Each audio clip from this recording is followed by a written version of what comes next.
à toutes et à tous. Découvrons tout de suite ensemble les grands titres qui seront développés dans cette nouvelle édition sur Monaco Info.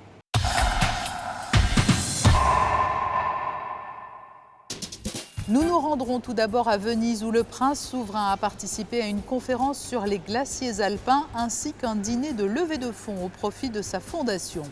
Un détour ensuite par Périgueux où viennent d'être imprimés les timbres commémorant le baptême princier qui aura lieu le 10 mai. Enfin, au musée océanographique Another Day on Earth, l'exposition des photographies monumentales de Gérard Rancinan. Et puis après ce journal, le mag Actu Sport, présenté par Frédéric Elion avec au sommaire du football, de l'haltérophilie et un clin d'œil aux Jeux européens qui se dérouleront à Bakou au mois de juin.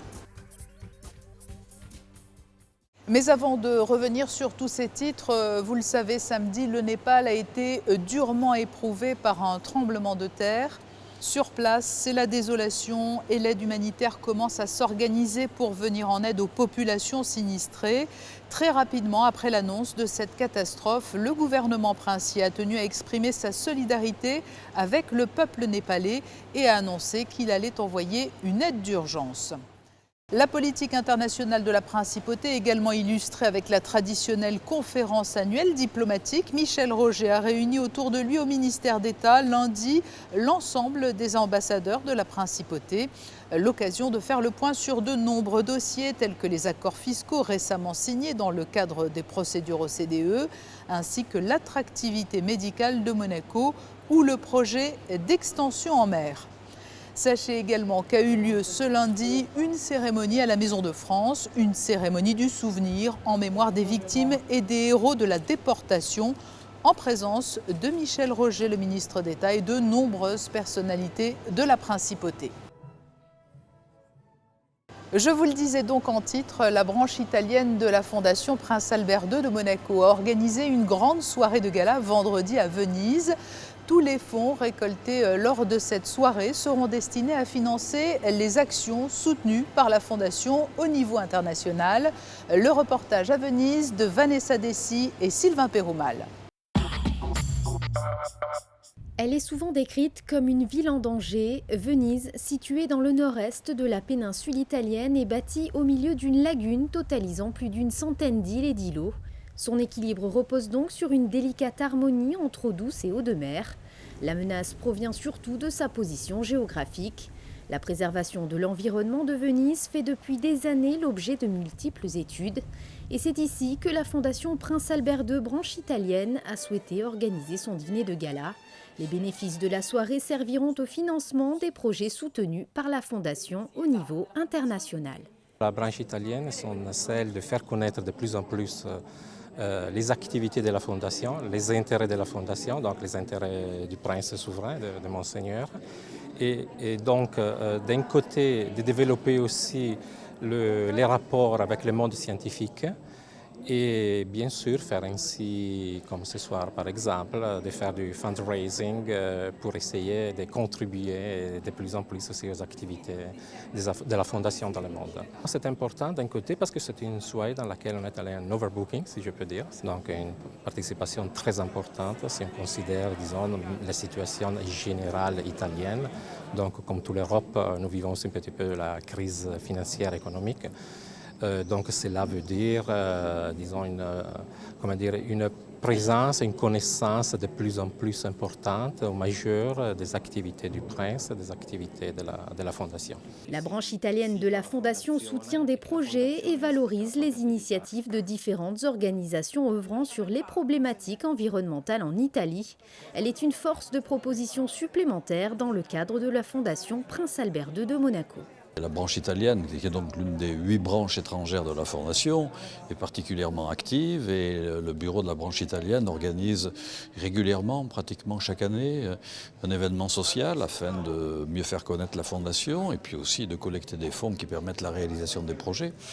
Donc aujourd'hui c'est à Venise, bien entendu, on s'en réjouit parce que c'est un lieu symbolique et encore une fois c'est une très belle réalisation de la branche que je remercie très sincèrement parce que c'est une des plus active et puis elle est proche géographiquement de Monaco, donc les relations sont particulièrement bonnes. Et parmi les généreux donateurs, Marcello Lo Giudice a réalisé un ouvrage nommé très simplement Bleu, L'artiste a souhaité réunir une vingtaine de lithographies et différents textes signés Albert de Monaco, Juan Octavio Prenz et Tahar Benjeloun. Tous les fonds récoltés lors de la vente du livre seront intégralement reversés à la Fondation Prince Albert II. Selon l'artiste, cette initiative est l'une des meilleures façons pour se mobiliser en faveur de la biodiversité. Comme artiste, j'ai pensé que nous sommes quelquefois un peu dehors de la société, parce que nous sommes créatifs et nous pensons toujours à notre ego. Et quand nous avons un peu de succès, nous oublions qu'il y a des problèmes, que nous pourrons faire quelque chose. Et alors j'ai décidé d'aider et de collaborer avec la Fondation. Et j'ai réalisé un livre d'art qui s'appelle Blue, en hommage à la Méditerranée. J'ai eu les contacts avec la Fondation il y a 3 ans. Et j'étais touché dans les projets de la Fondation du Prince Albert de Monaco pour sauver les océans, les réserves naturelles marines du mar Méditerranée et de la planète. Moi, je suis né en Sicile et puis comme habitant d'une île, j'ai compris les valeurs de la beauté de la mer. Cette soirée a été organisée dans un lieu emblématique de la Vénétie, le Palazzo Vendrani, conçu à la fin du XVe siècle, abrite aujourd'hui le musée Wagner. Celui-ci a été inauguré en 1995. Il réunit une rare collection de documents, partitions musicales, lettres, peintures et autres trésors familiaux, constituant la plus riche collection privée muséographique relative à Wagner. L'association Richard Wagner, que io presiedo, L'association Richard Wagner que je préside s'est occupée d'ouvrir ces pièces au public. Dans ce bâtiment, au premier étage, Richard Wagner a vécu les 6 dernières années de sa vie. Sul piano mezzanino, Richard Wagner ha vissuto gli ultimi 6 mesi della sua vita. Il est même mort ici, le 13 février 1883. Nous avons réussi à recréer l'ambiance de son appartement personnel grâce à la description retrouvée dans un ouvrage 2 mois après sa mort. La descrizione che abbiamo trovato in un volume che è uscito 2 mesi dopo la sua morte. Nous avons pu aménager ces 5 pièces dans lesquelles il a vécu. Et ce soir, c'est un grand honneur pour nous que le prince ait pu se rendre à Venise et découvrir cette collection Wagner. A farci visita con l'entourage et anche la sua fondazione che naturalmente. C'est très important que sa fondation continue d'évaluer les nombreux problèmes environnementaux devenus un combat général. Anche nell'ambiente della sua fondazione, cose del genere. La Fondation Prince Albert II sera à nouveau réunie dans un peu moins d'1 mois sur l'île de Sylt en Allemagne pour y rencontrer cette fois-ci la branche allemande. Vous venez donc de le voir, ce dîner de gala organisé par la branche italienne de la Fondation Prince Albert II de Monaco a eu lieu à Venise. Et quelques heures auparavant, dans l'après-midi, une conférence scientifique était donnée à l'université Ca' Foscari. Les professeurs Barbante et Gambaro ont présenté le fruit de leurs recherches sur l'avenir des glaciers alpins. Reportage. Il s'agit là d'une inquiétude mondiale. La plupart des glaciers alpins ont subi une impressionnante régression ces dernières décennies. Ce recul constitue un sérieux indicateur du réchauffement de la planète. Et c'est à Venise, en Italie, que 2 professeurs scientifiques ont fait état de la situation des Alpes, car la compréhension du phénomène est indispensable à l'évaluation des conséquences environnementales. D'un point de vue hydrologique, nous sommes en train de perdre d'énormes quantités d'eau. Et dans certaines zones de la planète, cela représente un problème social.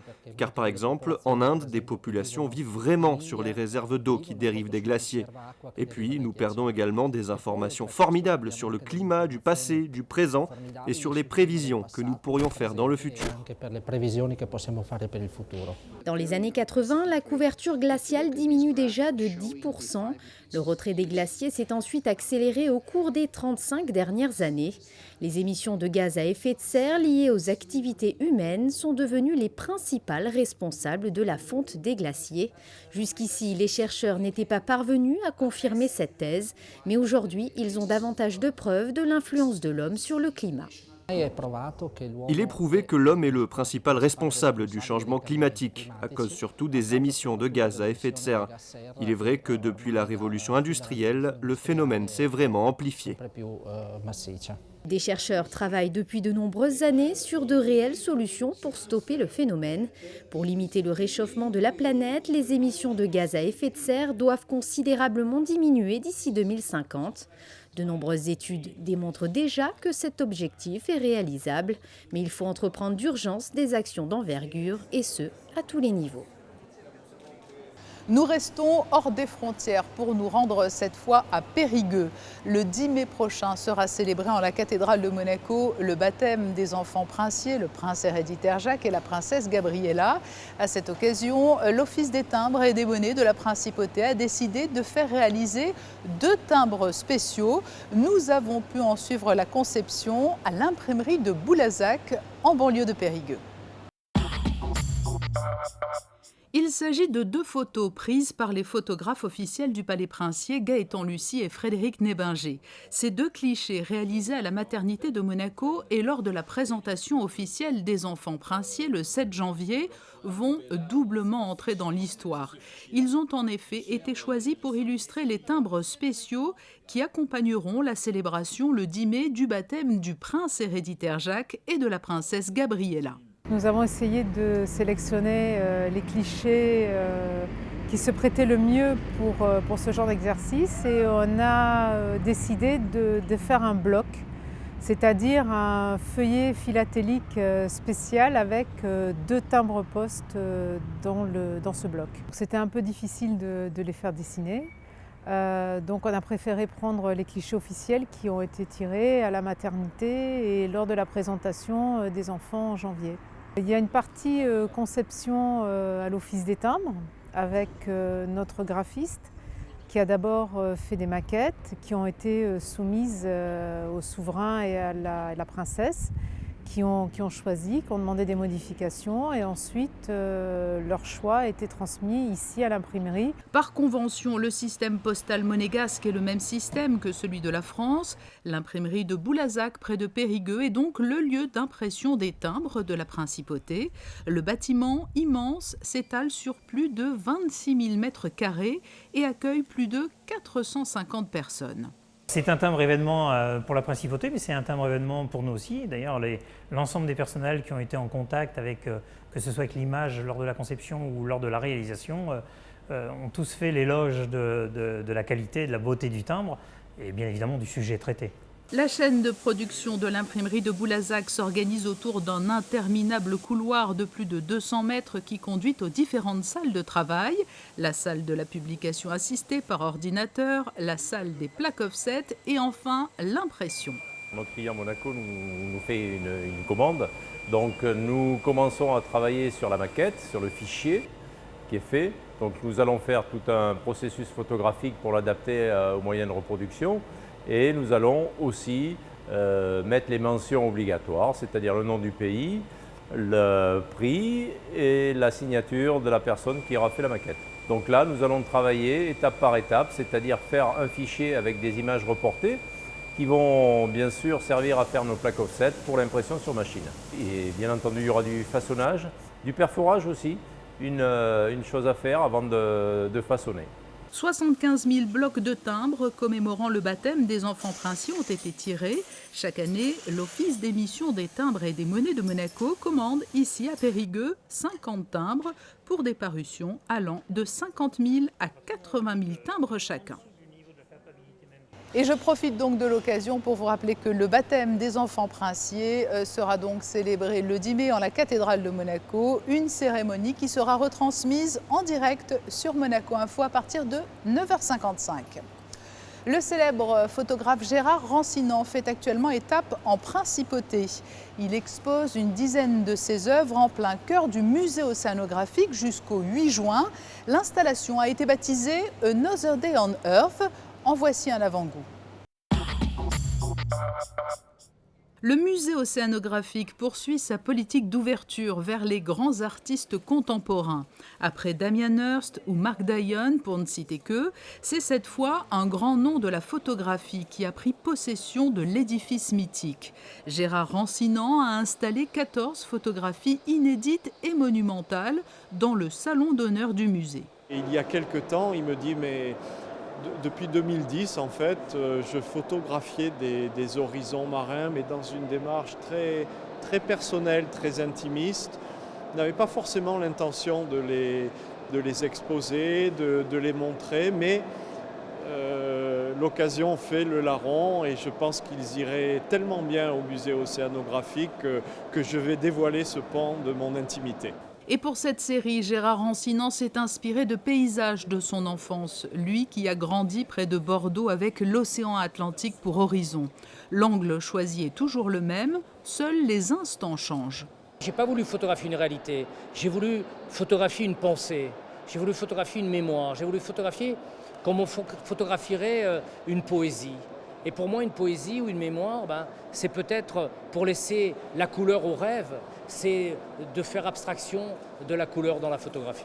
Mais on a voulu jouer sur la légèreté, des photos suspendues, comme si elles sortaient de l'eau, comme si elles séchaient des bains du photographe, du bain du laboratoire. C'est work in progress, comme on dit en anglais.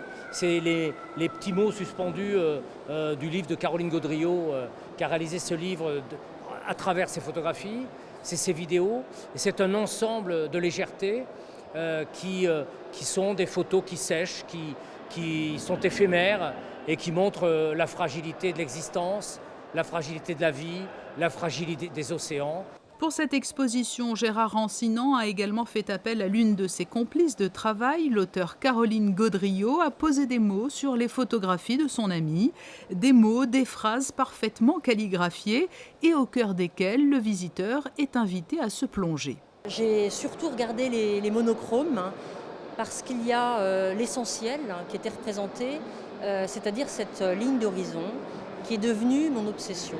Et donc j'ai superposé à sa propre interprétation mes propres pensées et je suis partie sur un voyage un peu métaphysique avec dans ce paysage abstrait, déshumanisé, finalement la parole de l'homme. L'émotion que soulèveront en vous les photographies de Gérard Rancinan trouve donc ensuite un prolongement avec les pensées de Caroline Gaudriot qui invite, elle, à un temps de pause et de réflexion. Cette installation également sonorisée est à découvrir jusqu'au 8 juin au musée océanographique.